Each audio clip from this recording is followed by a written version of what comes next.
What is formaldehyde fumigation? Formaldehyde ধূপন ব্যবস্থা কি?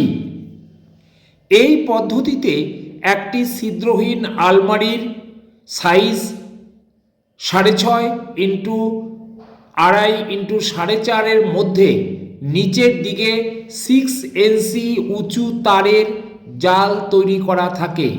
প্রথম ওই তাকটিকে 18 ইঞ্চি ব্যবধানে ওপরের দিকে দুটো একই তাক লাগানো থাকে।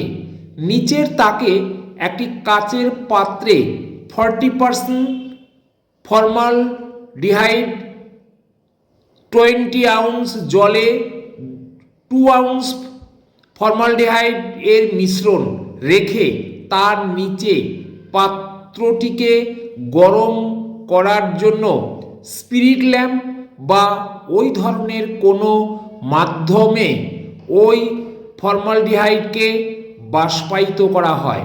ওই সময় আলমারির ভেতরে 30 ডিগ্রি তাপমাত্রা থাকা দরকার।